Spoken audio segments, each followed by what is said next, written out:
کشمیر بن کر رہے گا پاکستان، یہ نعرہ ہم یقیناً کافی سالوں سے لگا رہے ہیں اور ہم دعا کر رہے ہیں کہ اللہ تعالیٰ جلد کشمیریوں کو ان کا حق خود ارادیت اور ان کی خصوصی حیثیت واپس دلوائے اور بھارتی تشدد، بربریت، ظلم سے انہیں نجات دلوائے۔ ہم جانتے ہیں کہ آج بھارت کا یہ حال ہے کہ ہریانہ میں جو آگ لگی تھی وہ دلی تک پہنچ چکی ہے، کئی جانیں ضائع ہو چکی ہیں، مسلمانوں کے اوپر اتنا ظلم ڈھایا جا رہا ہے جس کی کوئی انتہا نہ ہو۔ مودی کی انتہا پسند سوچ اس قدر بڑھ چکی ہے کہ باقی ساری سیاسی جماعتوں نے بھی ایک اتحاد پیدا کر لیا ہے تاکہ مودی سے جان چھڑائی جا سکے، لیکن یقیناً کشمیر کے اوپر جو ظلم ہو رہا ہے اس کے لیے ہم آواز اٹھاتے رہیں گے۔ پہلے رپورٹ دیکھیے، پھر مہمانوں کا تعارف کرواؤں۔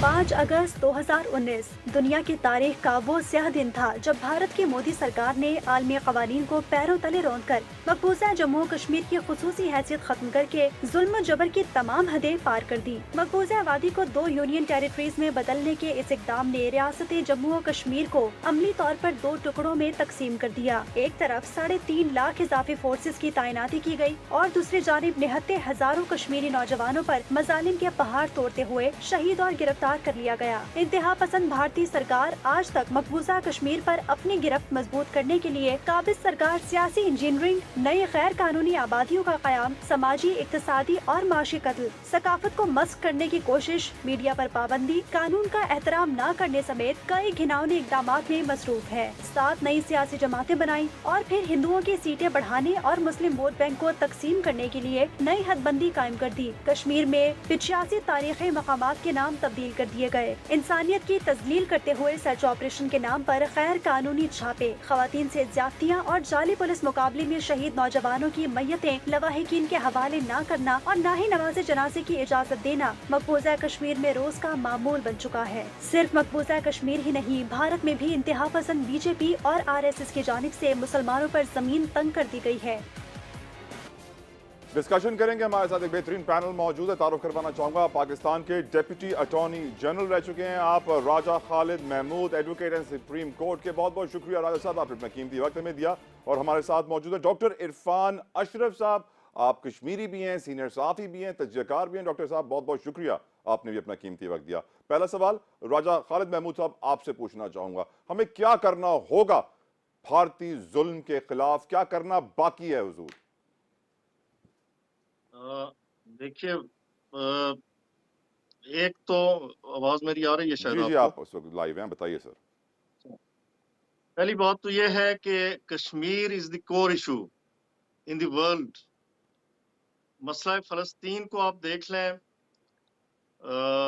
بوسنیا کا معاملہ دیکھ لیں، دیواریں برلن گر گئی، دنیا کے اندر جو جو تحریکیں چل رہی تھیں، لوگوں نے قربانیاں دی، وہاں کے جو باشندے تھے انہوں نے اپنے آپ کو قربان کیا، جس کے نتیجے میں آزادی انہیں ملی۔ لیکن کشمیر آج 76 سال، تقریباً 14 اگست 2023 کو 76 سال ہو جائیں گے پاکستان اور انڈیا کو آزاد ہوئے، لیکن کشمیر آزاد نہیں ہو سکا، باوجود اس کے کہ جو قرآن پاک وہ ایک دانشور تھے، مفکر تھے، کشمیر کے حوالے سے ان کی جدوجہد بھی تھی۔ انہیں ایک بار سننے کا اتفاق ہوا تو انہوں نے یہ کہا کہ قرآن پاک نے کہا کہ انفروا خفافا وثقالا وجاہدوا باموالکم وانفسکم فی سبیل اللہ، کہ جہاد کرنا ہے آپ نے اپنی جانوں کے ساتھ، اپنے مالوں کے ساتھ۔ لیکن کشمیری وہ قوم ہے کہ جنہوں نے جانوں اور مالوں سے بڑھ کے اپنی عزتوں کا نذرانہ بھی پیش کیا، اپنی عزتیں عصمتیں لٹائیں، لیکن اس کے باوجود نہ تو جو ہماری سپر پاورز تھیں، جو عالم تھا، ان کی کانوں پہ جوں تک رنگی، اور نہ ہی انہوں نے اس مسئلہ کشمیر کو اس طرح سے اہمیت دی، باوجود اس کے کہ اقوام متحدہ کی قراردادیں موجود ہیں۔ اگر آپ مجھے تھوڑا سا ٹائم دیں تو 5 جنوری 1949 کی قرارداد بڑی امپورٹنٹ ہے۔ اس کا جو ون ہے، جو قرارداد کا ریزولوشن کا ون ہے، وہ یہ کہتا ہے the question of the accession of the state of Jammu and Kashmir to India اور Pakistan will be decided through the democratic method of free and impartial plebiscite, ठीक है। ये कहने के बावजूद इसमें इंपॉर्टेंट बात ये है कि ये करारदाद है 49 की, 5 जनवरी 1949, और इंडियन कॉन्स्टिट्यूशन है 1957 का। 26 जनवरी 1957 को Indian constitution was came into force, उसकी इम्प्लीमेंटेशन हुई, और इंडियन कॉन्स्टिट्यूशन में इन रेजोल्यूशंस को, जो यूएन की रेजोल्यूशंस थी, उन्हें मद्देनजर रखते हुए उसमें आर्टिकल 370 और आर्टिकल 35 इंसर्ट किया गया। आर्टिकल 370 में जो कश्मीरियों को एक स्पेशल स्टेटस दिया गया। जी हाँ, अगर ले आप लिया गया उनसे। जी मैं प्लीज। चाहूंगा राजा साहब, अगर आप इजाज़त दें तो मैं डॉक्टर साहब को भी शामिल गुफ्तगू करूं। डॉक्टर इरफान, आप यकीनन एक सहाफ़ी भी हैं, कश्मीरी भी हैं, कश्मीर के मसले पर बड़ी गहरी नज़र रखते हैं। अब जिस तरह रिपोर्ट्स आ रही हैं, वहाँ से इलाकों के नाम बदले जा रहे हैं, वहाँ पर नई आबादियाँ सेटल करवाई जा रही हैं, कश्मीरियों से उनका घर लिया जा रहा है, और यही स्ट्रैटेजी हम फ़लस्तीन में भी देख रहे हैं। आपके पास क्या रिपोर्ट्स है, ग्राउंड रियलिटी क्या है डॉक्टर इरफान?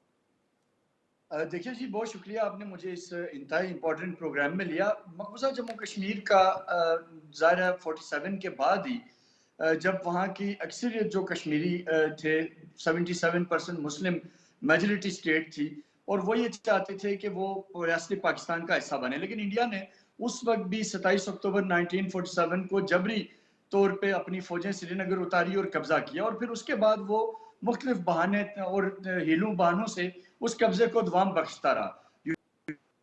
में भी इंडिया सबसे पहले खुद गया, और उसके बाद जब वहां पे रेजोल्यूशंस पास हुई कश्मीर के हवाले से, तो इंडिया ने उनके ऊपर भी अपनी एक रवायती हटदर्मी शुरू कर दी, और आज तक आपको पता है कि मकबूजा कश्मीर के लोगों को हक खुद इरादियत नहीं दिया जा सका। अब जो हालात मजीद संगीन हो गए, क्योंकि 5 अगस्त को 2019 में इंडिया ने कश्मीर का जो एक स्पेशल स्टेटस था, आर्टिकल 35A और 370 को रेवोकेट करके, इंडिया ने मकबूजा जम्मू कश्मीर में न सिर्फ अक़वाम मुत्तहिदा की करारदादों को वायलेट किया, बल्कि उस वक्त से लेकर अब तक, जो आपके नाज़रीन के लिए बहुत इंपॉर्टेंट खबर है, कि इंडिया ने मकबूजा जम्मू कश्मीर में हर तरह का मीडिया ब्लैकआउट कर दिया है।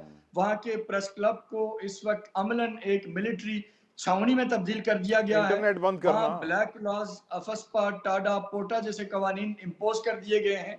हजारों कश्मीरी जबरी लापता हो गए, खवातीन की असमत रेजी हो रही है, और कई बच्चे जिनकी उम्र 10 साल से भी कम है, उनको भी गिरफ्तार करके नामालूम मकाम पे मुंतकिल कर दिया गया। और इंडिया पूरी ताकत के साथ, अपनी मिलिट्री के साथ, अपनी मिलिट्री की तादाद बढ़ाने के साथ और लाज का सहारा लेते हुए मकबूजा जम्मू कश्मीर की तहरीक हुर्रियत को खत्म करने की नाकाम कोशिश कर रहा है। इसी दौरान कायदे कश्मीर सैयद अली शाह गिलानी, जो कि मकबूजा जम्मू कश्मीर में एक तहरीक हुर्रियत के रोशन सितारा थे, उनको कैदोबंद के अंदर ही उनकी शहादत हुई, और उनके जस्ते खाकी को भी इस्लामी रवायात के मुताबिक दफनाने तक की इजाजत नहीं दी गई। तो ये हालात जो है वो इंतहाई संगीन है। मकबूजा कश्मीर एक इस वक्त मुकम्मल एक मिलिट्री जेल के अंदर है, और जो इंडियन फोर्सेस की तादाद है वो पहले से कई गुना बढ़ चुकी है। डॉक्टर इरफान, एक क्वेश्चन मैं चाहूंगा, ब्रीफली इसका मुझे जवाब दीजिएगा, वक्त मेरे पास कम है। मौजूदा हुक्मरानों की स्ट्रैटेजी मसला कश्मीर की तरफ, क्योंकि हम ये देख रहे हैं कि भारतीय वज़रा की जानिब से ये बयान आता है कि हम LOC भी आगे बढ़ जाएंगे और LOC से बढ़ के हम हमला करेंगे, और हमारे वजीर आज़म ये बयान दे रहे थे अभी मिनरल समिट के ऊपर ही कि हम भारत के साथ डिस्कशन को तैयार हैं। मुझे बात कुछ अजीब लगती है, आपको लगती है हुजूर? डॉक्टर इरफान, पहले आप बताइए इस पे।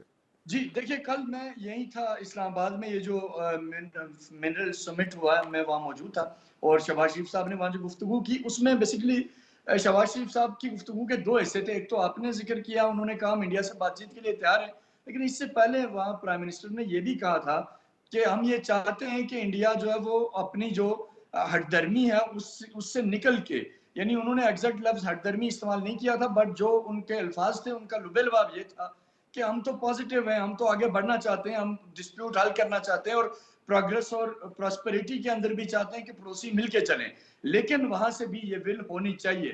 तो इनडायरेक्टली उनका मैसेज यही था वहां, क्योंकि डिप्लोमेट्स थे उस कॉन्फ्रेंस के अंदर, और बहुत सारी इंपॉर्टेंट वहाँ पाकिस्तान की शख्सियात थी, आर्मी चीफ वहाँ तो थे, हमने दुनिया को एक आसिम पॉजिटिव मुनीर मैसेज था, दिया बड़ा डॉक्टर साहब आउटस्टैंडिंग कि उनका चाहे अपना एक इंडिया रवैया था। कितना भी जुल्म करे हम पॉजिटिव रहेंगे और पॉजिटिव माइंडसेट के साथ आगे बढ़ेंगे। राजा खालिद, मैं आपसे पूछना चाहूँगा कि आप समझते हैं कि हमारे हुक्मरानों में कैपेबिलिटी, कैपेसिटी, काबिलियत मौजूद है कि मसला कश्मीर का हल तक पहुँच सके?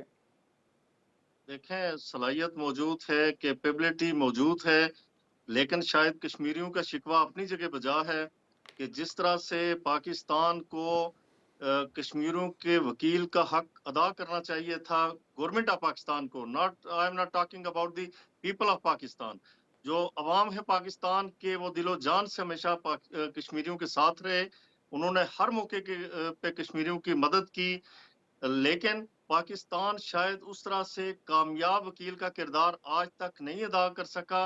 हमारी सफारतकारी उसमें नाकाम रही, जिसकी बुनियाद पे इंडिया जो उसका एक अनजस्टिफाइड क्लेम था कश्मीर के ऊपर, वो आज 76 सालों से उससे बुनियाद बना के उस पे गासबाना कब्जा जमाने पे कामयाब हुआ, जबकि हम पाकिस्तान जिनका जस्टिफाइड क्लेम राजा था। साहब, मोदी को, दहशतगर्द को, इस कातिल को कौन लगाम डालेगा? जी देखें, ये तो देखना चाहिए जो अदारे हैं, आलमी अदारे, वो क्यों नहीं देख रहे कि इसने गुजरात में क्या किया, इसने कश्मीर के अंदर क्या किया, और कश्मीर के अंदर किसने जुल्म नहीं किया, किसने एट्रोसिटीज नहीं की, कश्मीर के अंदर किसने कत्लो गारत की नदियां नहीं बहाई, खून के दरिया कश्मीरियों ने अबूर किए, आज तक उन्होंने हथियार नहीं डाले। जिस तरह से डॉक्टर साहब ने कहा कि सैयद अली गिलानी ने 28 साल से ज्यादा कैद काटी, जी हाँ, जेल काटी, उसके बावजूद उन्होंने सरेंडर राइट नहीं राजा किया, साहब, और राइट राजा तब साहब, तक वो ये नारा लगाते रहे कि बिल्कुल। हम पाकिस्तानी हैं, और पाकिस्तान हमारा है। हम कश्मीरी हुर्रियत आज रहनुमाओं को सलाम पेश करते हैं। डॉक्टर साहब, योर क्लोजिंग रिमार्क्स, मोदी जैसे दहशतगर्द को लगाम कौन डालेगा?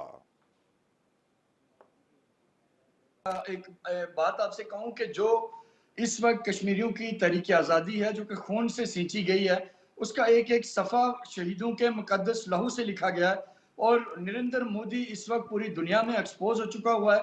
और मैं समझता हूं कि गवर्नमेंट ऑफ पाकिस्तान और दफ्तर खारजा पाकिस्तान अपनी एफर्ट्स जो कि जारी हैं, ये कहना गलत होगा कि एफर्ट नहीं हो रही, लेकिन इसको थोड़ा एक्सेलरेट करें, थोड़ा तेज करें।